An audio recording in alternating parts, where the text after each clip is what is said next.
sweet like a buttercup. You're a Barbie doll. Show them all what I'm made of. Strut down the hall. Won't stop till I get enough. All right, diving right in today. We're breaking down Manchester United's recent loss to Tottenham. A match that, I got to say, had a few warning signs right from the start. Oh, yeah. Yeah, Man Utd was already dealing with, like, a bunch of injuries and even illness going into this thing. Oh, wow. So their bench, packed with academy players, average age, 19.3 years old. Oof. Talk about being thrown into the deep end. Right. And, we can't forget this was also manager Ruben Amorim's 8th loss in just 14 Premier League games. Things aren't looking so hot for him. No, not at all. That's a tough record to have hanging over you. Absolutely. And the final score, a tight 1-0 for Tottenham, their first home win since November. So snatching a victory right when they needed it most. Yeah, so we're going to go through some of the key player ratings from the Express article. But we're not just looking at the numbers. We're going to dig into what those ratings really tell us about the team's overall state, what's going on beneath the surface. It's like those ratings are clues, right? Like breadcrumbs leading us to a bigger story. Exactly. So Nusera Masraoui and Patrick Dorgu, they actually managed a decent 7, even in a losing effort. Well, that's something, at least. A little silver lining. Yeah, not bad, considering how the rest of the team performed. But then there's Casemiro, arguably their biggest star, highest paid player, and he gets a dismal 3 rating. Ouch. Oh, that's rough, especially considering these were actually his first minutes of the year. Right. Casemiro's first minutes this year, and this is what we get. So what's your take on that? Just rust? Or is there something more we should be reading into here? Well, it definitely makes you wonder. I mean, that low rating after being sidelined for so long, it does raise some red flags. Was he rushed back too soon? Is there, maybe an underlying fitness issue, or is his form just off?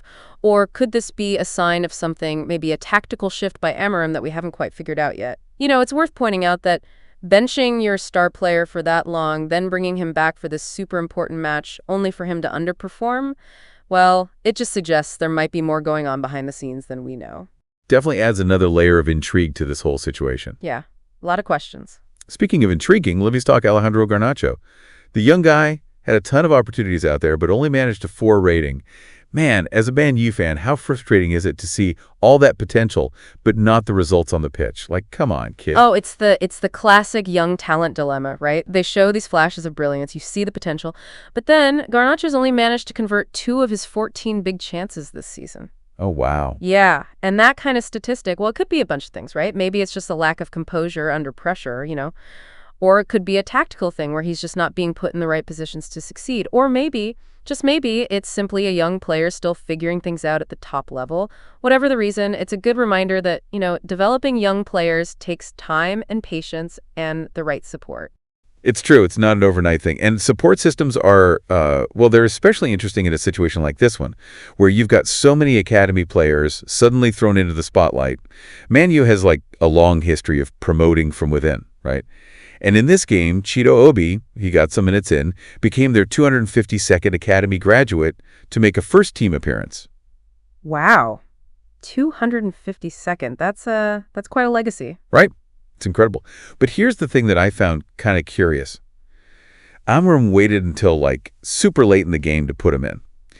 Given the circumstances, with so many young players on the bench, wouldn't you think he'd be, more eager to give them a shot, let them shine a bit? Yeah, you'd think so. It's a bit of a head scratcher, isn't it? On one hand, you could say he's just being cautious, right? Not wanting to throw these young guys into the deep end too soon. But on the other hand, with a whole bench full of academy grads and a team that's clearly struggling, it could also suggest a lack of trust in their abilities, maybe. He just doesn't see them as ready to really make a difference at this level yet. It's a tough call, for sure. And it kind of leads us to the big looming question hanging over this entire match.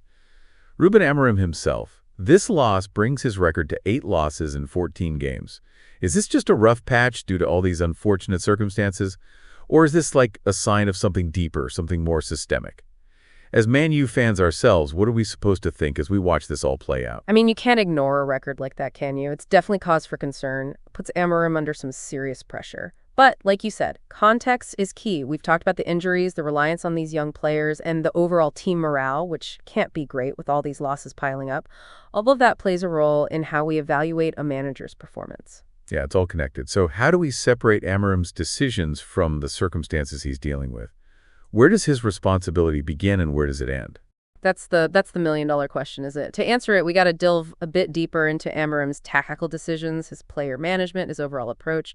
We need to see how all of these things interact with the team's current situation and all that pressure that comes with managing a club like Manchester United. Yeah, it's amazing how much you can learn from just one match, not just about the players, but the manager too, all their decisions. It really is. It's like you're peeking right into Amorim's brain, trying to crack the code of his strategy. So tactics. Let's talk about tactics. How did Amorim set up the team against Tottenham? And were there any glaring tactical errors that contributed to the loss? Well, you have to keep in mind the limitations he was facing, right? With the squad that depleted, I think Amorim went with a pretty pragmatic approach, prioritizing a solid defense, trying to contain Tottenham's attack, hoping to maybe capitalize on a counterattack or set pieces. Makes sense, given the situation. But did it work? It did to a point, and then they managed to keep Tottenham from scoring for most of the match. And, that one goal, it came from a defensive error, not a tactical breakdown. But you could definitely tell they lacked any sort of attacking threat. They just couldn't create any clear chances. It felt like they were relying too much on individual players to do something amazing instead of working together as a team. And this is where those player ratings we talked about earlier become even more interesting. If the strategy was to kind of soak up the pressure and then hit them on the counter, wouldn't you expect guys like Garnacho to have a bigger impact on the game? You would think, right. But that's what makes tactical analysis so tricky. Was Garnacho just not playing well, or was he simply not being used in a way that played to his strengths? So maybe it's not the individual players, but how they're being used within the system Amorim's trying to create. Exactly. And that's where the heat on Amorim really gets turned up. Is he getting the best out of the player he has? Is the system too rigid, too complicated for this squad to pull off effectively? These are the questions that, that Man U fans are asking. And maybe even the board. Yeah, for sure. And then there are those late substitutions, Obi coming in with barely any time left. Was that a tactical decision or just Amorim trying to appease the academy, giving them a little taste? It's hard to say for certain. I mean, some people might argue it was just too little too late, sign that Amorim's not quite ready to fully commit to these young players, Others might see it as him trying something different, maybe trying to inject some energy to the team, but also trying to manage expectations. Right. Almost like every decision Amorim made can be interpreted in a few different ways, each one telling us something a little bit different about his management style. It's true, and that's what makes this whole situation so fascinating. We're not dealing with, black and white here. It's all about those little nuances, connecting the dots, trying to grasp that bigger picture of what's really happening at Manchester United. Right. Okay, so we've got the tactics, the substitutions, and his big question mark over whether Amorim's even the right guy for the job. But there's another thing we need to think about. The mental side of it all. How much does the pressure, the expectations, all the negativity surrounding the club, how much does that affect how the players actually perform? People don't always talk about the mental aspect of football, but it's huge. These players are human beings, not machines. They're affected by all that outside noise, the pressure to win, all the people watching and judging their every move. Especially at a club like Man U, where every win is celebrated, but every loss, oh man, every loss gets analyzed to death. That's got to weigh on them, don't you think? Absolutely. And that's where the manager's role becomes even more important. A good manager, they don't just come up with the tactics. They create an environment where players can thrive, a positive environment where they feel supported and motivated. So is Amorim creating that kind of environment, or is he letting the pressure get to him? And is that bleeding into the team's mindset? Hard to tell from the outside looking in, but it's pretty clear that what's happening at Man U right now isn't working. Something's got to give, whether it's a change in tactics, a change in players, maybe even a change in leadership. Yeah, it leads us to the big question, the ultimate question. Can Amorim turn things around? Or is his time at Manchester United coming to a close? Well, before we jump to conclusions, let's take a step back, look at the evidence. We've talked about the tactics, the substitutions. We've even thought about how his leadership might be affecting the team's mentality. But there's still one piece of the puzzle missing. Amorim's track record, his philosophy, his vision for the future. Ah, yes, the man behind the curtain. We've been so focused on the here and now, we haven't stopped to think about the past and the future. So let's shift gears a bit and focus on Amorim himself. Who is he? What does he believe in? And is he really the right fit for Manchester United? That's what we're going to explore in the final part of our deep dive. It's easy to get caught up in the wins and losses, right? The immediate stuff.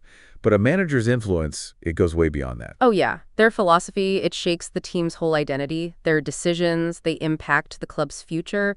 Their leadership sets the tone for everyone. So who is Ruben Amorim? Where'd he come from? What kind of manager is he? Well, Amarim's journey is kind of interesting. He had a decent playing career, but his rise as a manager, it's been like a rocket ship. He really made a name for himself at Braga. He brought in this really dynamic, attacking style of play that brought them a lot of success. Domestically, European competitions, the whole deal. So Manny saw that and thought, this is our guy. He's going to turn things around.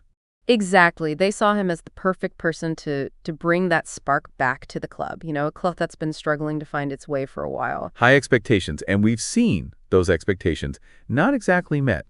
Is it fair to say that his style, the thing that worked so well at Braga, it just hasn't clicked in the Premier League? I mean, it's not quite that simple, but yeah, there's some truth to that. The Premier League is a whole different animal. The intensity, the physicality, all the different tactics teams use. It takes time to adapt, and it's obvious that Amorim's still figuring things out. Yeah, and that whole process is made even tougher by the insane pressure that comes with managing Manchester United. This is a club with so much history, a fan base that demands wins, and a board that expects results. No doubt. And that pressure, well, it can be a good thing and a bad thing. It can push a manager to be their best, but it can also make them, I don't know, make rash decisions, play it safe. So the question is, can Amorim handle it? Can he adapt his tactics? Can he adjust to the Premier League? And ultimately, can he build a team that can win trophies? That's the big question. Only time will tell. But what's clear is that things can't stay like this. The losses are piling up. The team doesn't have a clear identity, and you can feel the unease from the fans. So what's the answer? Do we give Amorim more time?